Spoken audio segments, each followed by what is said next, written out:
বিসমিল্লাহির রহমানির রহিম।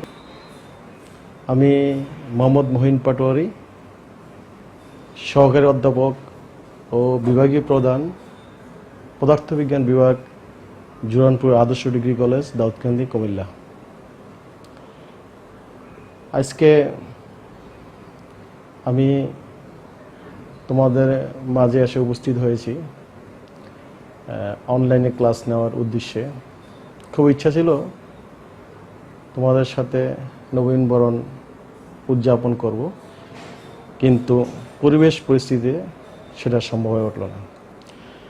যাকে পদার্থবিজ্ঞানের ফার্স্ট পেপারে টোটালি 10টি চ্যাপ্টার আছে। এই 10টি চ্যাপ্টারের মধ্যে থেকে আমি একটি চ্যাপ্টার নিয়ে আলোচনা করব। সেই চ্যাপ্টার হচ্ছে ভেক্টর। এটা এই বইয়ের 2 নম্বর চ্যাপ্টার। পর্যায়ক্রমে প্রত্যেকটা চ্যাপ্টারে আলোচনা করা হবে। তো অনেকেই পদার্থবিজ্ঞানের এই বইটাকে খুবই ডিফিকাল্ট মনে করে। যদি রেগুলার তোমরা পড়াশোনা না করো তাহলে তোমাদের কাছে এটা খুবই কঠিন মনে হবে। আর যদি নিয়মিত পড়াশোনা করো এই সাবজেক্টটা তোমাদের কাছে খুবই সহজ মনে হবে। তো আমার আজকে উদ্দেশ্য হচ্ছে আমি আজকে যে টপিকসটা শুরু করব এই টপিকটা যাতে তোমরা সবাই ক্লিয়ারলি বুঝতে পারো, যাতে বলতে পারো আজকে স্যার যে লেকচার দিয়েছে যতটুকু পড়িয়েছে ততটুকু আমরা সবাই বুঝতে পারছি, 100% আমরা বুঝতে পারছি। আমি সেটাই চেষ্টা করব। আজকে প্রথম ক্লাসে আমি অত কিছু তোমাদের দিব না, ঠিক যতটুকু দরকার স্টেপ বাই স্টেপ প্রত্যেকের টপিকসে আলোচনা করা হবে। বাট যাই পড়ানো হবে তাই যাতে ক্লিয়ারলি বুঝতে পারো সেদিক দিয়ে আমার নজর থাকবে। ওকে, তো আমি পূর্বেই বলেছি আমি আজকে ভেক্টর চ্যাপ্টার নিয়ে আলোচনা করব। তো তোমরা দেখতে পাচ্ছ এখানে বোর্ডে চ্যাপ্টার নাম লেখা আছে ভেক্টর, আর এখানে আমার পরিচিতি আছে, আগে বলে বলছি। তো এখন আমার প্রথমেই জানতে হবে যে ভেক্টরটা আসলে কি কাজে লাগে বাস্তবে। পদার্থবিজ্ঞানে এমন কোনো কিছু নেই যে বাস্তবে কাজে লাগায় না, বাট আমরা কিছু বুঝি কিছু বুঝি না। প্রত্যেক জায়গায় পদার্থবিজ্ঞানের উপস্থিতি আছে। আমি যদি জিজ্ঞেস করি যে পদার্থবিজ্ঞান নাই কোথায়, তুমি এমন কোনো জায়গায় পাবে না যেখানে পদার্থবিজ্ঞান নেই, যদি তোমরা বুঝতে পারো। তো আস্তে আস্তে তোমরা মজা পাবে, একদিনে তো সব কিছু নিয়ে আলোচনা করা যাবে না। তো প্রথমেই দেখো যে ভেক্টর জিনিসটা কি। ভেক্টর বলতে আমরা বুঝবো যে সমস্ত ভৌতিক রাশিকে প্রকাশ করতে মানেরও প্রয়োজন এবং দিকেরও প্রয়োজন, তাকে ভেক্টর রাশি বলা হয়। ওকে, এই ভেক্টর রাশি বাস্তবে আমাদের কাজে লাগে। যেমন কোনো একটা গাড়ির অবস্থান যদি আমরা বোঝাতে চাই তাহলে আমরা বলতে হবে গাড়িটি যে পার আওয়ার কত কিলোমিটার কোন দিকে যাচ্ছে। বিভিন্ন ক্ষেত্রে আমরা ভেক্টর উদাহরণ দিতে পারি।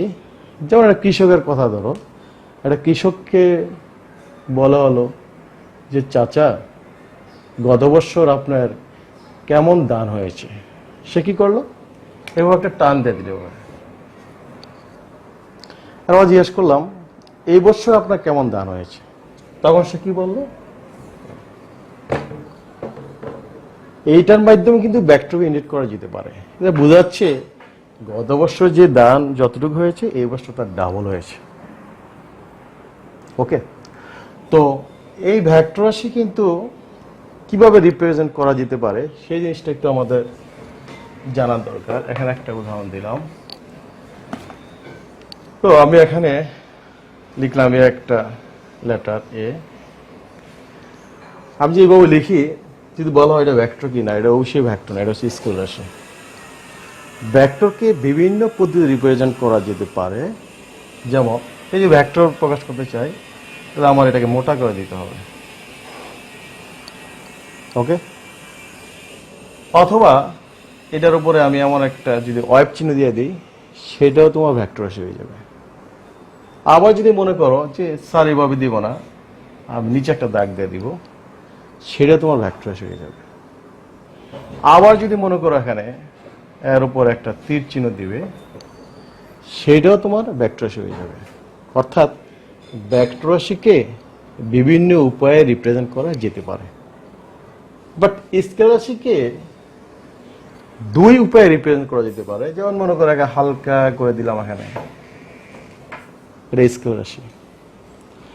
এবং যদি কারো ভালো না লাগে যেভাবে প্রকাশ করা যায় না, অন্যভাবে যা প্রকাশ করা যায় কিনা, তাহলে আমরা এটাভাবে দিতে পারি যে দুই পাশে দুইটা খাড়া চিহ্ন দিয়ে উপর একটা তীর চিহ্ন দিয়ে দিলাম, তখনও কিন্তু স্কেলার রাশি হয়েছিল। অর্থাৎ স্কেলার রাশিকে দুইটা উপায়ে প্রকাশ করা যেতে পারে, this or that, such a way.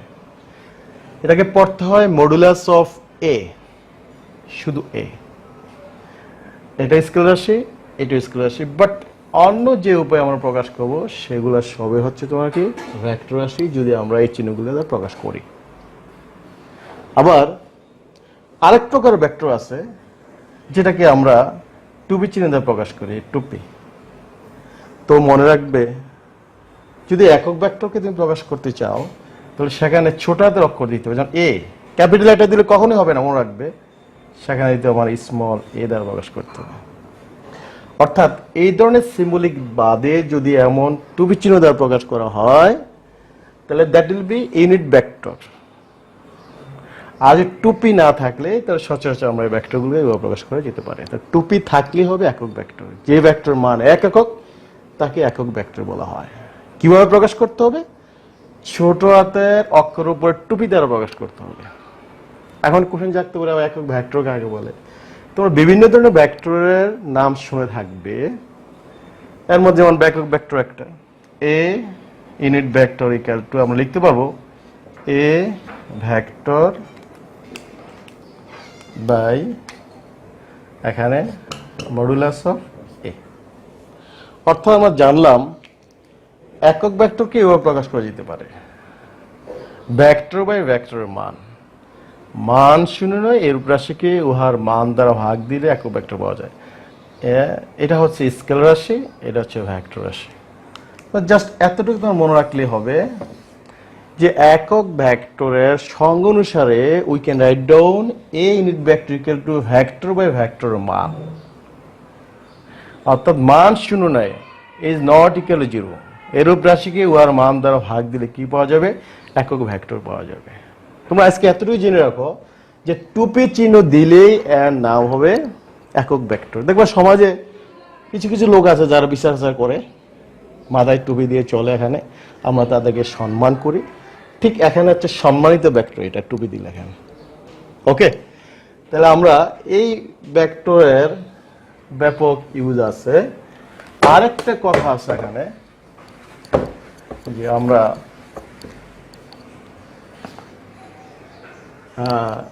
এটা হচ্ছে একক ভেক্টর, এবার যদি আমি প্রকাশ করি, বাট যদি আমরা এভাবে প্রকাশ করি আই জে কে, এখানে আই এর উপর টুপি আছে, জে এর উপর টুপি আছে, কে এর উপর টুপি আছে। এগুলো কিন্তু আবার স্পেশালি নাম আছে, এগুলোকে বলা হয় আয়তাকার একক ভেক্টর। অন্যান্য যে লেটারগুলো আছে সেগুলোর উপরে টুপি দিলে একক ভেক্টর, বাট এগুলো একক ভেক্টর, বাট এগুলো স্পেশাল নাম হচ্ছে আয়তাকার একক ভেক্টর। তাহলে তোমরা আয়তাকার একক ভেক্টর বললেই বুঝতে হবে আই জে কে। এখন এগুলো আবার কি কাজে লাগে? আমি একটু সামনের দিকে যাচ্ছি, এখানে এই যে একক ভেক্টরগুলো একটু দেখানোর জন্য। তো আমি এভাবে দেখাবো, এটা ত্রিমাত্রিক স্থানাঙ্ক পদ্ধতিতে। ত্রিমাত্রিক স্থানাঙ্ক পদ্ধতি মানে তিনটা ঠ্যাং থাকবে, আমাদের হাত পা চারটা, আর ত্রিমাত্রিকে তিনটা হাত পা থাকবে, একটা এক্স, একটা ওয়াই, আর একটা হচ্ছে জেড। অর্থাৎ কোনো বস্তুর অবস্থা নির্ণয় করতে যদি তিনটা স্থানাঙ্কর প্রয়োজন হয় তাকেই ত্রিমাত্রিক স্থানাঙ্ক বলা হবে। এক্স হচ্ছে একমাত্রিক, যদি ওয়াই সহ নেই দ্বিমাত্রিক, যদি জেড সহ নেই সেটা হবে ত্রিমাত্রিক।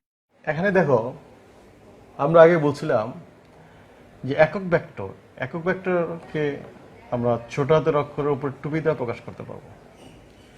বাট কিছু কিছু ভেক্টর আছে, যেমন মনে করো আই, জে, কে, এগুলো স্পেশালি নাম আছে, এগুলাকে বলা হয় আয়তাকার একক ভেক্টর।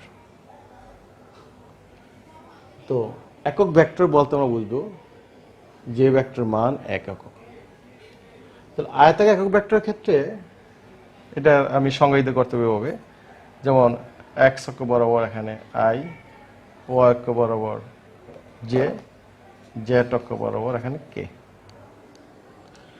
ত্রিমাত্রিক স্থানাঙ্ক ব্যবস্থা হচ্ছে এখানে এক্স অক্ষকে আই দ্বারা প্রকাশ করা হবে, ওয়াই অক্ষকে জে এবং জেড অক্ষকে কে দ্বারা প্রকাশ করা হয়।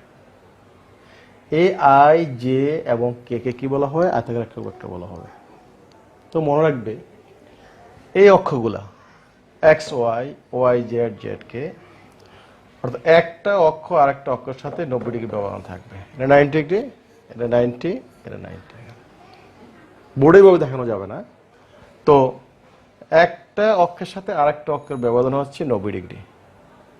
তাহলে এক্স ওয়াই এর মধ্যবর্তী কোণ হচ্ছে 90 ডিগ্রি। ঠিক সিমিলারলি আই ও জে এর মধ্যবর্তী 90 ডিগ্রি, জে ও কে এর মধ্যবর্তী কোণ 90 ডিগ্রি, কে ও আই এর মধ্যবর্তী কোণ হচ্ছে 90 ডিগ্রি।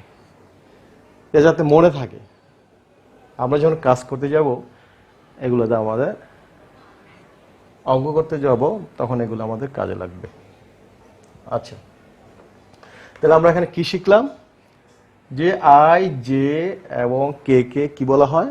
আয়তাকার একক ভেক্টর বলা হয়। যদি শুধু একক ভেক্টর বলা হয়, যে কোনো লেটার উপরে, অর্থাৎ যে কোনো লেটার মিন্স সেখানে ছোট হাতের হতে হবে। যেমন এই ক্ষেত্রে যদি আমি বড় হাতের লিখি তাহলে হবে না, ছোট হাতের এ লেখে উপরে টুপি দ্বারা প্রকাশ করতে হবে, তখনই এটা কি হবে? একক ভেক্টর হবে। আর আই, জে এবং কে এই তিনটাকে স্পেশালি বলা হবে আয়তাকার একক ভেক্টর। এই একক ভেক্টরগুলো মানও এক, বাট এগুলোর নাম হচ্ছে আয়তাকার একক ভেক্টর। অন্য যত ভেক্টর দেবে যে টুপি থাকে সেগুলো একক ভেক্টর হবে। আর এভাবে নর্মালি আমরা ভেক্টরগুলোকে এভাবে উপরে চিহ্ন মোটা করে নিচে উপরে দিয়ে আমরা প্রকাশ করতে পারি। ঠিক আছে? তাহলে ত্রিমাত্রিক স্থানাঙ্ক ব্যবস্থা এটা আমার কাজে লাগবে। বাস্তবে কি কাজে লাগে সেটা দেখাচ্ছি। তো ভেক্টর নিয়ে আমরা আলোচনা, ভেক্টরের রাশির দুই প্রকার গুণন হতে পারে। গুণন একটা হচ্ছে স্কেলার গুণন আর একটা হচ্ছে ভেক্টর গুণন। স্কেলার গুণনকে প্রকাশ করা হয়, ধরো এ একটা ভেক্টর রাশি, এখানে বি একটা ভেক্টর রাশি, মাঝে যদি আমি এখানে ডট দিই তার নাম হবে scalar product or dot product. আর যদি আমি এখানে একটা ক্রস চিহ্ন দিই তাহলে এর নাম হবে cross product or vector product. অর্থাৎ ভেক্টর রাশির দুই প্রকার গুণন হতে পারে, একটা হচ্ছে স্কেলার গুণন আর একটা হচ্ছে ভেক্টর গুণন। স্কেলার গুণনকে ডট দ্বারা প্রকাশ করা যায় আর ভেক্টর গুণনকে ক্রস দ্বারা প্রকাশ করা যায়। Dot product or scalar product আমি একটা ফিগারের মাধ্যমে তোমাকে দেখাচ্ছি। এখানে এ একটা ভেক্টর রাশি, বি একটা ভেক্টর রাশি, মধ্যবর্তী কোণ হচ্ছে কি থিটা। দুইটা ভেক্টর রাশির ডট গুণনের ফলে যদি স্কেলার রাশি পাওয়া যায় তাহলে ওই গুণনকে স্কেলার গুণন বলা হয়, এবং রাশি দুটির মান এদের মধ্যবর্তী কোণের কোসাইনের গুণফলের সমান। তাহলে আমরা এ ডট বি ডট প্রোডাক্টের সংজ্ঞা অনুসারে আমরা, তোমাদের বইয়ের সংজ্ঞাগুলো ভালো করে লেখা আছে, এভাবে লিখতে পারি এ বি কস থিটা। অর্থাৎ স্কেলার গুণনের সংজ্ঞা অনুসারে লেখা যায় এ বি কস থিটা। এ হচ্ছে এ ভেক্টরের মান, বি হচ্ছে বি ভেক্টরের মান, থিটা হচ্ছে এ ও বি এর মধ্যবর্তী কোণ। এই যে থিটাটা এ ও বি এর মধ্যবর্তী কোণ। ক্লিয়ার? তো যদি আমরা এ এর মান এবং বি এর মান, থিটা মান জানি, তাহলে এ ডট বি ইকুয়াল টু কত হবে সেটা আমরা বের করতে পারবো। আচ্ছা, এখানে দেখো,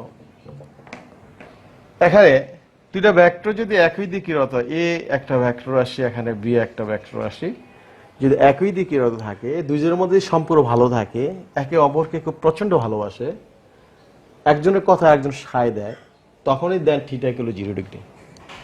তো থিটা ইকুয়াল 0 ডিগ্রি হলে cos 0 ডিগ্রি মান 1, তাহলে আমি সেখানে কি পাবো, A dot B equal to A B. অর্থাৎ ভেক্টর দ্বয় একই দিকে যদি যায়, সমান্তরাল দিকে যায় এবং একে অপরের সাথে সম্পর্ক ভালো থাকে, সেখানে থিটা ইকুয়াল টু 0 ডিগ্রি। আর সম্পর্ক যদি বেশি ভালো থাকে তাহলে এমন বলতে পারে যে এ ভেক্টরকে তুমি দোস্ত একটু শুয়ে যাও, আমি তোমার উপরে একটু দাঁড়িয়ে যাই, এখানে সোজা দাঁড়িয়ে যাই, তাহলে সেখানে কত ডিগ্রি হবে, 90 ডিগ্রি। এটা পারপেন্ডিকুলার বলা হয়। তখন এ ও বি এর মধ্যবর্তী 90 ডিগ্রি, যদি 90 ডিগ্রি হয় তাহলে সেখানে A dot B equal to 0। এখানে কোশ্চেন থাকতে পারে, অনুদানমূলক কোশ্চেন আসে যে ভেক্টরদ্বয় কখন পরস্পর লম্ব হবে, যখন A dot B equal to 0। কিভাবে, যে theta equal to 90 degree cos 90 degree 0, তাহলে এ ডট বি ইকুয়াল টু 0। তাহলে এখন কোশ্চেন হচ্ছে, ধরো এ বি দেওয়া থাকবে, যে দেখাও যে ভেক্টরদ্বয় পরস্পর লম্ব, তখন বলবে যে যখন A dot B equal to 0 হয়। অর্থাৎ থিটার মানটা 90 ডিগ্রি বসাইলেই cos 90 ডিগ্রি 0, তাহলে এ ডট বি ইকুয়াল টু 0। তাহলে আমার একটা শর্ত আমরা শিখলাম, কি শর্ত শিখলাম, A dot B equal to 0 কখন হবে, যদি ভেক্টরদ্বয় পরস্পর লম্ব হয়। এখন যদি এই ভেক্টরদ্বয়, এই যে অতি খাতিলে পাতিল নষ্ট, একজন আরেকজনের শুয়ে পড়লো, এখন দাঁড়িয়ে গেল, তো এখন যদি বিপরীত ক্রিয়ারত হয়, এ ভেক্টর এই পাশে, বি ভেক্টর যে উল্টা দিকে ক্রিয়ারত থাকে, তাহলে আর মধ্যবর্তী কোণ হবে 180 ডিগ্রি।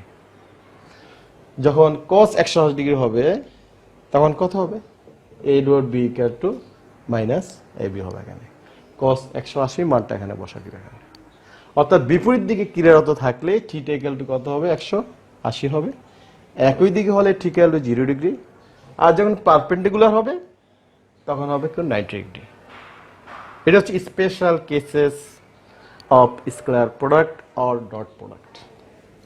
ওকে, এখন দেখো যে A dot B equal to A B cos theta, এটাকে আমি এভাবে লিখতে পারি, যে এভাবে লেখা যায়, বি এভাবে লেখা যায় কস অফ থিটা। অর্থাৎ এ হচ্ছে ভেক্টর মান, বি হচ্ছে বি ভেক্টর মান। আবার ঠিক এটাকে এভাবে লিখতে পারি, এটাকে বলে মডুলাস বলা হয়। অর্থাৎ স্কেলার রাশিকে দুই ভাবে প্রকাশ করা যেতে পারে, A or modulus of A, B or modulus of B, as you wish. তো এ dot B equal to A vector মান, বি ভেক্টর মান, থিটার মান হচ্ছে তোমার জানি না আমরা, এ ও বি এর মধ্যে কত হয় সেটা ডিপেন্ড করবে সিচুয়েশনের উপরে।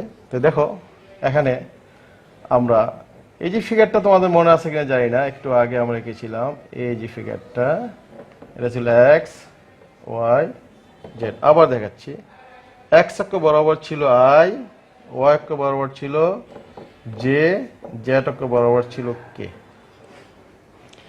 এ ডট বি ইকুয়াল টু এর মান, বি এর মান থিটা। আমি এমন লিখি, এর পরিবর্তে আই, বি এর পরিবর্তে আই, তাহলে আমি এমন লিখতে পারবো না, আই কস কত ডিগ্রি হবে। থিটা বলতে আমরা বুঝি এ ও বি এর মধ্যবর্তী কোণ। এখনো থিটা বলতে বুঝবো আই ও আই এর মধ্যবর্তী কোণ। আই ও আই একই অক্ষ বরাবর। এখানে আই ও জে বলি নাই, আমি তোমাদের পূর্বেই বলেছি যে এই অক্ষগুলা একটা আরেকটার সাথে 90 ডিগ্রি ব্যবধান থাকবে আপ টু কিয়ামত পর্যন্ত, কোনো চেঞ্জ হবে না। তো আর একই অক্ষ বরাবর হলে তোমার 0 ডিগ্রি হবে। তাহলে এখন এই থিটা মানটা কত হবে নিশ্চয়ই আমরা বুঝতে পারলাম, যেহেতু আই আই একই অক্ষ বরাবর, তো থিটা ইকুয়াল টু কত হবে, 0 ডিগ্রি। পূর্বে আমরা আলোচনা করছিলাম যদি কোনো ভেক্টর উপর টুপি চিহ্ন থাকে তার মান 1 হবে, অর্থাৎ টুপি থাকলে এর মান 1, তাহলে এটা একক ভেক্টর মান 1, একক ভেক্টর মান 1, cos 0 ডিগ্রি 1, তাহলে আমি এখন 1 পেয়ে যাবো এখানে। অর্থাৎ I dot I equal to 1 অঙ্ক করতে গেলে আমার এই জিনিসগুলো লাগবে। আবার দেখো আমি এখানে এই জিনিসটা চেঞ্জ করে দিচ্ছি, যে আই এর পরিবর্তে এখানে দিলাম জে, তাহলে এখানে কি হবে বাপু, এখানে হবে জে। ওকে, তাহলে থিটার মানটা কত হবে নিশ্চয়ই তোমরা জেনে গেছো, আই ও জে এর মধ্যবর্তী 90 ডিগ্রি, জে ও কে এর মধ্যবর্তী 90 ডিগ্রি, কে ও আই, অর্থাৎ এই তিনটা অক্ষ একটা আরেকটার সাথে সব সময় 90 ডিগ্রি ব্যবধানে থাকবে, এখানে কোনো হেরফের হবে না। তো সো এখানে দেখো আই ও জে, এই ক্ষেত্রে আমি কত লিখবো? 90 ডিগ্রি। cos 90 ডিগ্রি মান 0, তাহলে আমি 0 দিলাম। তাহলে কত হচ্ছে? I dot equal to 0। তাহলে আমরা জানলাম যে আই ডট জে যেহেতু 90 ডিগ্রি, তখনই i dot J equal to 0 হয়। আর যদি আমি এখানে লিখি j dot j, theta equal to 0 degree হবে, j dot J equal to 1 হবে, k dot k equal to কি হবে? 1 হবে। অর্থাৎ আমরা এখানে এই সিদ্ধান্ত উপনীত হতে পারি যে i dot I equal two J dot J equal two K dot k equal to 1। আর যে উল্টা পাল্টা 69 হয়, I dot J equal two J dot k equal two K dot I equal to 0। Why 0? কারণ হচ্ছে I ও J এর মধ্যবর্তী কোণ 90 ডিগ্রি। আমরা এখান থেকে ফলো করতে পারি A dot B equal to A B cos theta. Theta হচ্ছে এ ও বি এর মধ্যবর্তী কোণ, so that is why I ও জে এর মধ্য 90 ডিগ্রি এখানে। অর্থাৎ একই অক্ষ বরাবর, আই ডট আই একই অক্ষ বরাবর, জে ডট জে একই অক্ষ বরাবর, কে ডট কে একই অক্ষ বরাবর, সো থিটার মান 0 ডিগ্রি বিদায়, সেখানে এগুলো মান হবে কি 1। বাট যখন উল্টা পাল্টা হবে I dot J, J dot K, I dot K dot I, তখন হবে কি 0। আমার অঙ্কের ক্ষেত্রে এগুলা ভালো কাজে লাগবে। আজকের এই লেকচারে ডট প্রোডাক্টের যত অঙ্ক আছে সব ক্লিয়ার হয়ে যাবে। তাহলে আমরা অলরেডি জেনে ফেললাম যে কেন I dot I equal to 1 হয়, J dot J equal to 1 হয়, কে ডট কে ইকুয়াল টু 1 হয়। কেন I dot J equal to 0, J dot k equal to 0, K dot I equal to 0। এগুলো সম্পূর্ণ ডিপেন্ড করবে ত্রিমাত্রিক স্থানাঙ্ক ব্যবস্থায়। অর্থাৎ ত্রিমাত্রিক স্থানাঙ্ক ব্যবস্থায় x অক্ষে আই থাকে, y অক্ষে জে থাকে, z অক্ষে কে, তার আপ টু কিয়ামত পর্যন্ত একে অপরের সাথে 90 ডিগ্রি ব্যবধানে থাকবে। তো সো আমরা এখানে সাসে হয়ে আমরা এই টার্মগুলো আমরা পেয়ে যাব। আচ্ছা, এখন দেখো আরেকটা জিনিস, আমি এখানে একটা উদাহরণ দিচ্ছি I dot I equal to 1, J dot J equal to 1 এগুলোর উপরে। ধরো আমি এখানে লিখলাম এই ক্ষেত্রে A dot B equal to A B cos theta. আমি কিছু কাজ তোমাদেরকে দেখাই। ধরো এখানে লিখলাম টুয়াইস আই, টুয়াইস আই। যদি বলে এটা কি বোঝায়? টুয়াইস আই, এখানে 2 হচ্ছে একটা মান, আই হচ্ছে আই দা বোঝায় যেটা x অক্ষ বরাবর। আর যদি আমি এমন লিখি 4j, এটা বোঝায় এই ভেক্টর রাশির মান হচ্ছে 4 এবং এটা কোন অক্ষ বরাবর? যে y অক্ষ বরাবর। আবার যদি আমি এখানে লিখি 5k, এটা কি বোঝায়? এই ভেক্টরটির মান হচ্ছে 5 এবং কোন অক্ষ বরাবর? z অক্ষ বরাবর। ওকে, তো ত্রিমাত্রিক স্থানাঙ্ক ব্যবস্থা আই জে কে শুধু একমাত্রিক হলে টুয়াইস আই, যদি দ্বিমাত্রিক হয় এটা সহ থাকবে, ত্রিমাত্রিক হলে আমার ত্রিগুণ থাকবে। ওকে, তাহলে আমরা ঠিক ডট প্রোডাক্টের উপরে তোমাদের একটা জিনিস না দেখাইলে নয়। তোমরা যেহেতু বাসায় থাকো, কলেজে আসতে পারো না, যাতে তোমাদের অঙ্ক করতে সমস্যা না হয়, এই জন্য তোমাদের কিছু জিনিস আমি দিয়ে দিচ্ছি, তোমাদের সুবিধা হবে।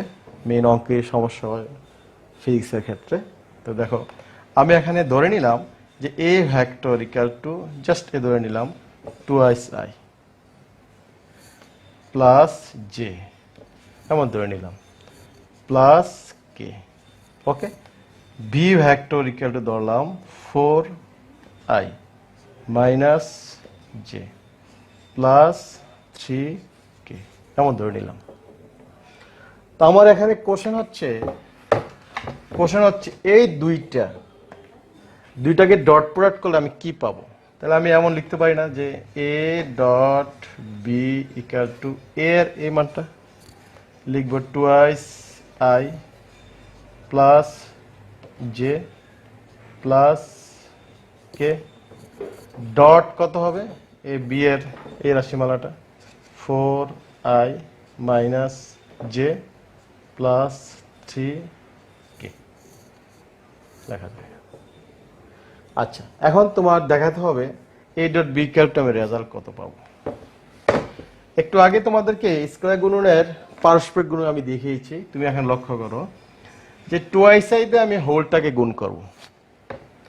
দেখো আই ডট আই 1 হয়, আই ডট জে জিরো, উল্টাপাল্টা হলে জিরো হয়, আই ডট কে জিরো হবে।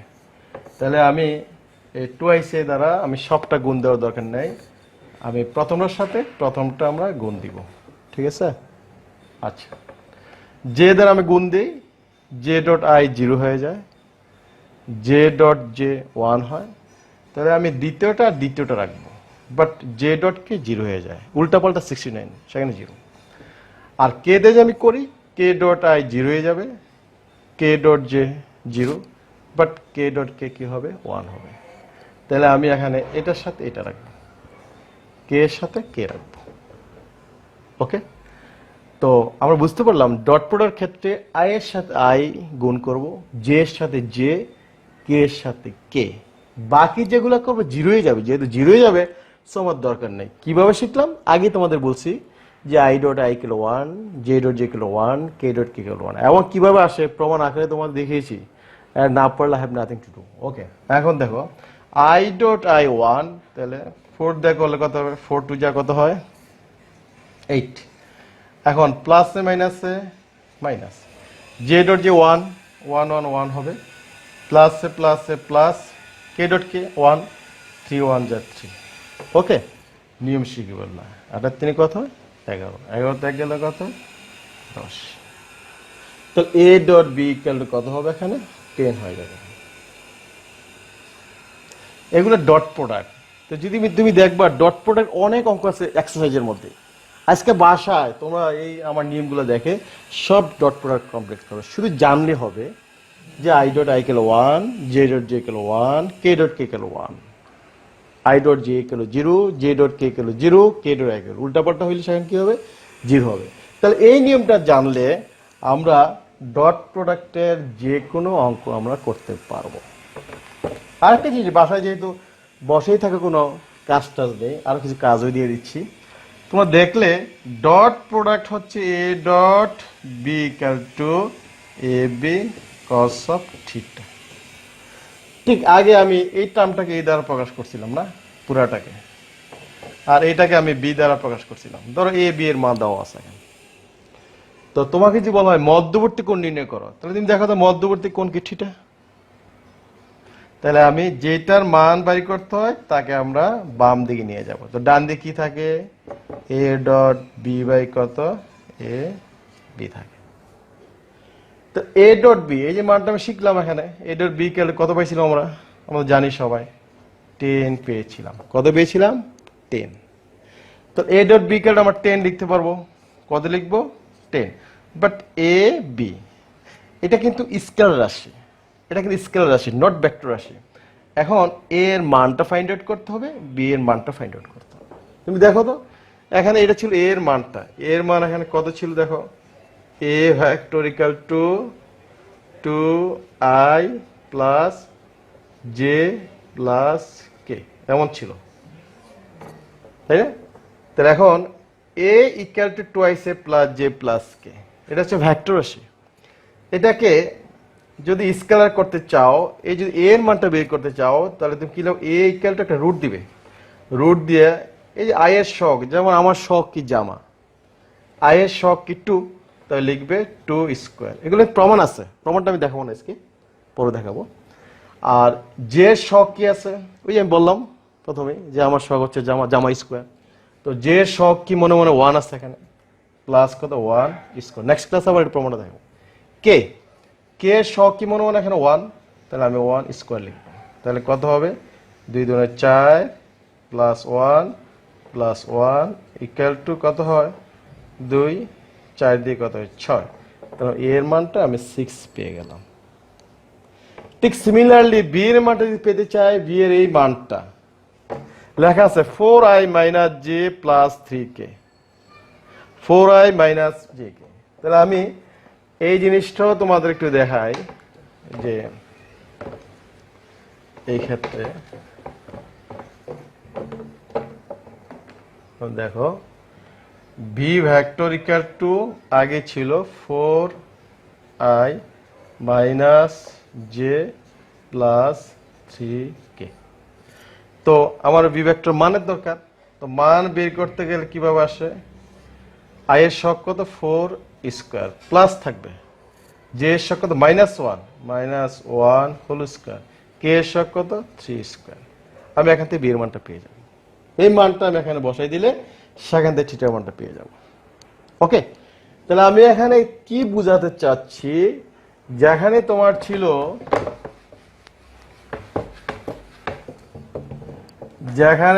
তোমার A dot B equal to formula হচ্ছে এ বি কস থিটা।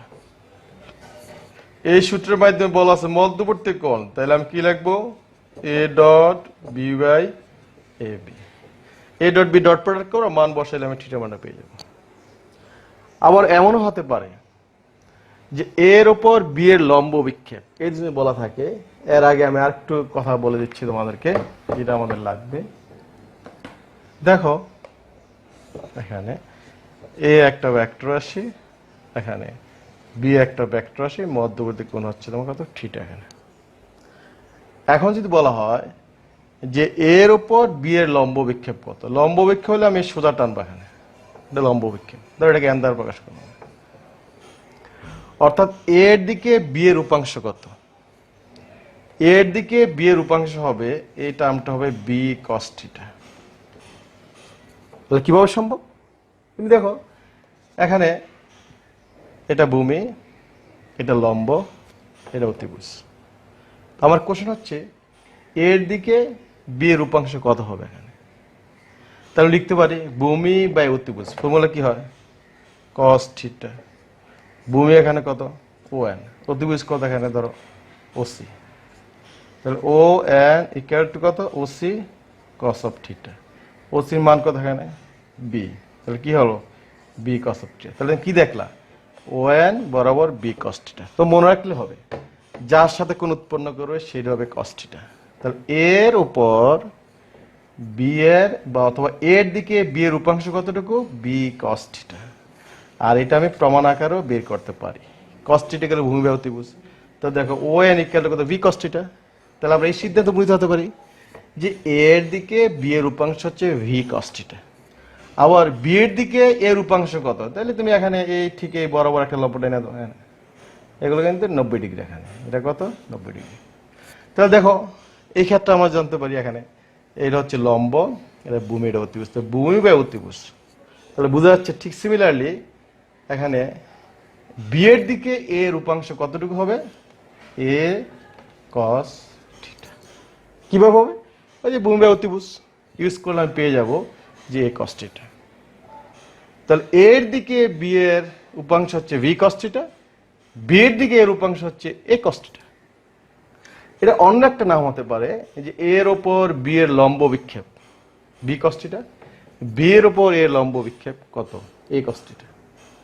অর্থাৎ আমি এখানে তোমাদের দেখাচ্ছি, এই ক্লাসটি আবার আমরা রিপিট করব। আমরা এখানে লিখব a dot B equal to A B cos of theta. এটা এইভাবে লিখতে পারি a into b cos of theta অথবা b into a cos of theta. এর অর্থ হচ্ছে এর ওপর, এটার মিনিং হচ্ছে এর ওপর বি এর লম্ব বিক্ষেপ, এটার মিনিং হচ্ছে বি এর উপর এর লম্ব বিক্ষেপ। যদি এমন বলা হয় যে এ ভেক্টরের একটা মান দেওয়া আছে সামথিং, বি ভেক্টর মান দেওয়া আছে, কোশ্চেন হচ্ছে এ ভেক্টর উপর বি এর লম্ব বিক্ষেপ, এমন কথা বললেই তুমি বুঝে যাবে যে বি কস থিটা বের করতে বলছে। আর যদি বলে বি এর উপর এর লম্ব বিক্ষেপ, তখন বুঝে যাবে এ কস থিটা বের করতে বলছে। তাহলে বি কস থিটা বের করতে গেলে ইকুয়েশনটা কিভাবে লেখা যায়, B cos theta equal to A dot B by কত এ। আবার যদি এ কস থিটা বের করতে চাই তাহলে আমি কি লিখবো a cos theta equal to A dot B by কত বি। তাহলে আমরা এখানে আরেকটা সূত্র লিখলাম। এই সূত্রটা কখন ইউজ করবে, ধরো এ বি, তোমার বই খুললে দেখবে এক্সারসাইজের মধ্যে অনেক অঙ্ক আছে, না পড়লে আমাকে ফোন দিবে। এর মান দেওয়া থাকবে, বি দেওয়া আছে, তো যদি বলা হয় এর উপর বি এর লম্ব বিক্ষেপ, বি কস থিটা বের করবে, B cos theta equal A dot B, জানো ডট প্রোডাক্ট, এর মানটা কেমনে বের করে সেটাও শিখেছি তোমাদেরকে। ঠিক বি এর উপর এর লম্ব বিক্ষেপ হলে এ কস থিটা, তাহলে এ dot B by b, another formula.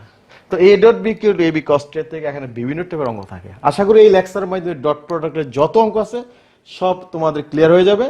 আর যদি করতে গিয়ে কোনো সমস্যা হয় তাহলে আমাকে এই নাম্বার ফোন দিবে, স্যার আমি বুঝতে পারতেছি না, আমি সাথে সাথে জবাব দিব। নামাজ টাইম বাদে ফোন দিবে, আমি তোমাদেরকে দেখাই দিই।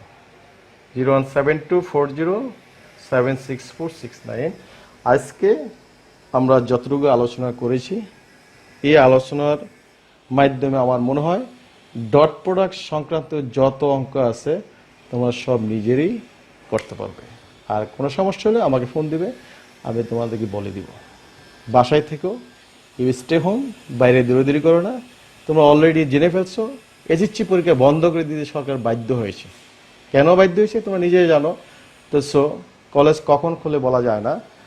আর তোমরা বাসায় বসে আমরা চেষ্টা করবো এই অনলাইনের মাধ্যমে তোমাদেরকে হেল্প করার জন্য। প্রত্যেকটা চ্যাপ্টারে খুঁটিনাটি স্টেপ বাই স্টেপ আলোচনা করা হবে, কোনো অংশ বাদ যাবে না, ভয়ের কোনো কারণ নেই। আর বললামই তো, সমস্যা হলে আমাদেরকে জানাবে। খোদা হাফেজ, সি ইউ এগেইন, আবার দেখা হবে।